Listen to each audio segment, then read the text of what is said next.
Realme, a market-seeking smartphone brand of 2019, entered 2020 with a budget segment smartphone, Realme 5i, adding it to the popular Realme 5 series that sold over 5.5 million units in 2019. I have been using this device for about a week now, as it was just launched in Nepal at a price tag of Rs 20,990 for the only variant available, that is the 4GB RAM and the 64GB storage variant. I hope I'll be able to help you decide for yourself if this phone is worthy of attracting consumers in the Nepalese market right now, after I express my honest opinions about this phone in today's full review. Let's get started. The design is similar to Realme 5 and 5S, except for the diamond cut pattern giving birth to the beautiful sunrise design on the back. The phone is still made out of plastic but has a matte-like textured back finish to keep oily smudges and fingerprints at bay. The power button is present on the right. Volume rockers and 2 dedicated nano SIM and 1 micro SD card slots are present on the left, and the loudspeaker grill, micro USB port, microphone and the 3.5mm audio jack are present on the bottom. On the back we have the vertical quad camera housing with a flash and circular physical fingerprint sensor just outside it, and a Realme logo on the bottom left corner. The bezels are very thin, while the chin is noticeably large with a dewdrop notch on top that houses the usual set of proximity and ambient light sensors along with the selfie sensor. I've been having problems unlocking the phone with the fingerprint sensor at times, but when it does work, it's blazing fast. Also, face unlock works pretty well and quick.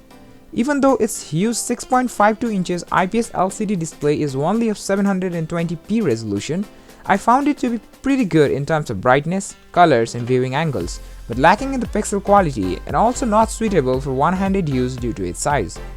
The display has a 20:9 aspect ratio with 269 pixels per inch pixel density and Corning Gorilla Glass 3 Plus protection. The phone weighs about 198 grams since it has a huge non-removable battery. The Snapdragon 665 is an 11nm processor that has Cryo 260 CPUs clocked at up to 2.0 GHz and has Adreno 16 GPU. It handles all of the popular heavy games like PUBG Mobile, Call of Duty and Asphalt 9 with few occasional frame drops. We were able to run Call of Duty at the highest, PUBG Mobile at medium and Asphalt 9 at high settings. Even though it is a phone of 2020, the phone runs on ColorOS 6.1 based on Android Pie. The company already confirmed Realme UI based on Android 10 for the Realme 5 in second quarter of 2020, so the 5i should also get the update during that time. There is system-wide dark mode support of ColorOS 6.1, which can be toggled from the drop-down menu. Night shield option helps to minimize eye stress while using the phone in low-lit conditions.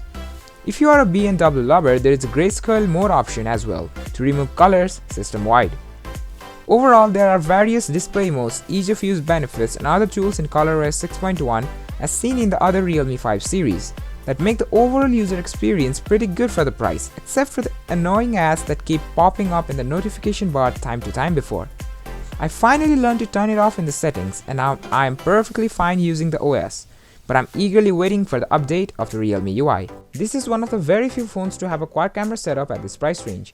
Let's recap the sensors this phone has, that is the 12MP Sony IMX386 f1.8 main sensor, 8MP f2.25 ultra-wide sensor, 2MP depth sensor and 2MP f2.4 macro sensor. Personally, I like the software processing of Realme a lot, and combined with quad sensors, it worked great in every scenario possible, but it obviously isn't as good as the flagship smartphones. Let us start by nitpicking the camera samples to find out where it lags behind. This picture was taken in broad daylight with the main sensor, which is only of 12MP as compared to the 48MP and 64MP sensors these days. But as seen here, the dynamic range, sharpness and highlights is acceptable enough. If you closely notice the colors, you'll find that the weird bluish tint from the main sensor gets washed away in the 2x and 5x mode zoomed picture. I was actually impressed how the software managed to express the details of writings on the wall in the 5x mode. Moving on to the 118° ultra-wide shot, the distortion correction is done by the software itself. The quality in dynamic range seems similar to the main sensor except for the lack of sharpness in the edges of the image. I found no bluish tint in the ultra-wide sensor. I got fed up with people and captured a puppet doll for a portrait sample this time, and I think the software or the 2MP depth sensor, which I hope isn't just a gimmick, did a great job in the edge detection, color reproduction and maintaining the natural look of the object. The macro camera is supposed to shoot pictures at a distance as close as 4 cm, but I found it to be subpar in quality as compared to the other two sensors. The selfies seem natural with enough clarity and accurate colors, but the intense AI beauty mode totally spoils it for me. There's an option available for those who use it. Selfie portraits have not so decent age detection as seen on my left ear, but it works just fine in good lighting.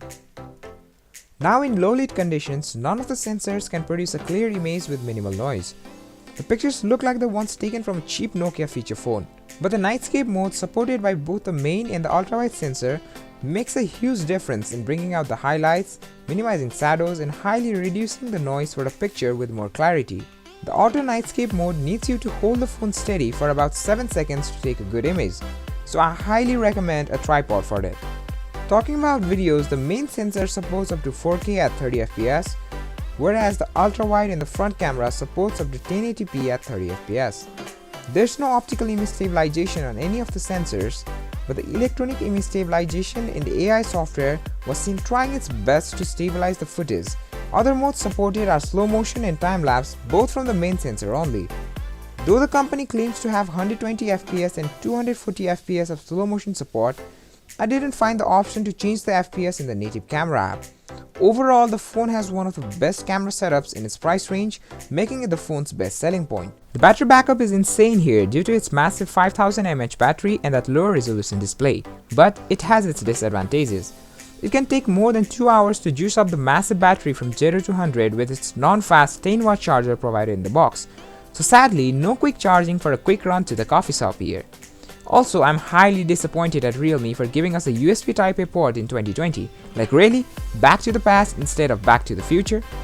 Compared to the Realme 5, the Realme 5i offers more RAM, but the storage is identical and can easily be expanded by using the microSD card.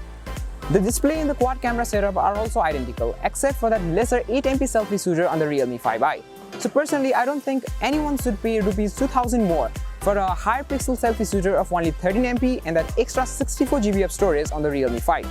Looking over all the other aspects of the phone, I think anyone would consider this phone to be a great mid-ranger in the Nepalese smartphone market for now, coming neck to neck with the Redmi Note 8. This is it for our full review of the Realme 5i. Until next time, I wish you good days ahead.